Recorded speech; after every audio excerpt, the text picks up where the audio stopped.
Hello everybody, my name is Neostrike, and welcome back to Daring Do and the Marked Thief of Marapore.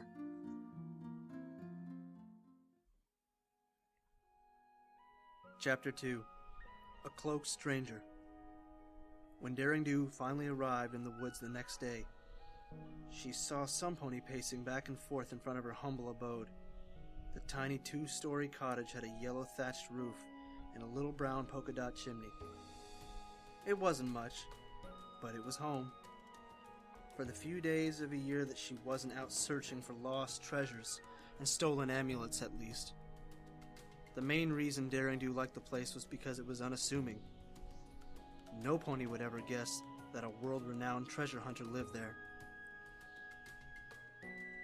No pony, apparently, except this stallion. The golden Pegasus scurried behind a nearby rock, narrowly avoiding the visitor's attention.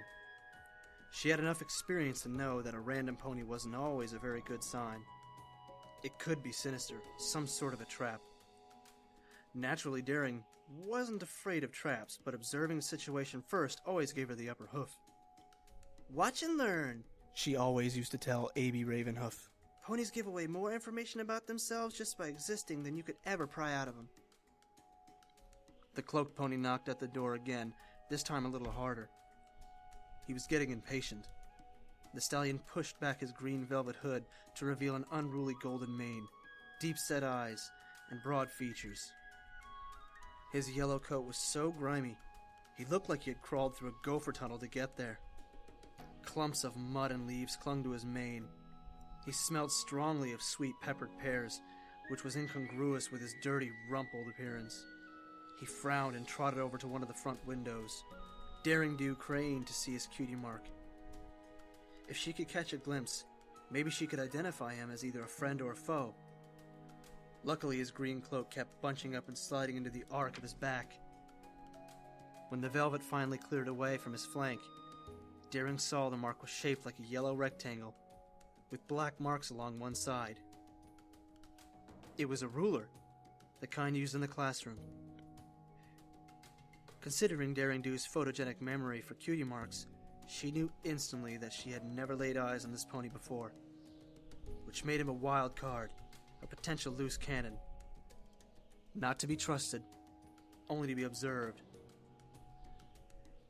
Maybe he was one of Dr. Caballeron's lackeys. The jilted Caballeron had never quite gotten over Daring's refusal to work with him as a team, searching for ancient relics and keeping all the realms of Equestria safe from the evil designs of the gargantuan blue dog monster Aoizotl. Now Caballeron took every chance he got to throw obstacles into Daring's path. If there was something Daring Do was searching for, it was guaranteed that Caballeron would be 2 trots behind her, picking up the clues left in her wake and trying to make sense of it all so he could take the prize for himself. He needed her, but the feeling was not mutual. Daring Do worked alone, except under extremely rare circumstances. The rings of Scorchero were proof that much was true. But who was this mysterious, bedraggled stranger standing in front of her secret wooden cottage? His odd clothing and distinct foreign features implied that he had traveled quite a distance to find her. Daring Do recalled meeting a group of ponies with similar style cloaks on a journey to the Tenochtitlan Basin in the southern latitudes. Daring Do had been en route for weeks, on her way to ransack the camp of the Quetzalcoatl Empress, hoping to stop her dark magic from ever controlling the Amulet of Atonement again. However, the landmark Daring had chosen happened to be a wandering tree, and she had unwittingly been traveling further from her destination every day. Luckily, 3 young mares from a village called Lusitano, down near the Appalachian Trail, had found her. They'd noticed the distinctive tree dancing in the distance and guessed it had found a target on whom to play its cruel joke. Daring Do was embarrassed at her ignorance of the species of tree, but she thanked them for their kindness. The ponies had also been generous enough to guide her to the Empress, even though it put them at great personal risk. No pony wanted to go near the Empress, for she was known to bewitch random passers-by and use them for her dark and twisted plots. With his similar look, this blonde pony could have been one of the noble residents of the same region, but he was still untrustworthy until proven otherwise. Daring Do sensed something was off, especially with the smell of those peppered pears. Daring Do! He bellowed into the clearing. His voice fell flat against the dense thicket of the trees. If you are anywhere in the vicinity, and I hope you are, it would do you well to visit the village of Marapore before it's too late. He turned and looked right at her hiding rock, his eyes boring into it as if it were transparent. Daring Do sucked in her breath. His voice was heavy with regret. It may be too late already. Something to help you study, the pony said, bending down to the porch.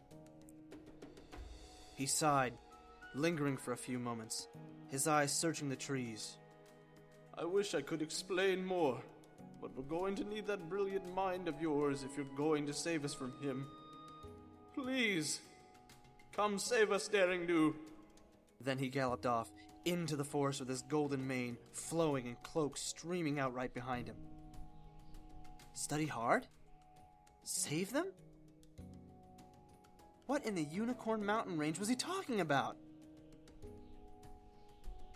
Daring emerged from her hiding place and trotted over to the front door, her brain working overtime trying to make sense of this newfound puzzle. Oof! Daring Do cried out, as if something on the stoop caught her hoof. The pony could hardly believe her eyes when she saw it. She had just stumbled over an item that she'd been trying to find for years. It was more precious to her than any of the gem-studded relics or magical healing crystal spheres. It was a book. Stay tuned next time for Chapter 3. As always, I'll see you in the next audio read of Daring Do. Take care, my friends.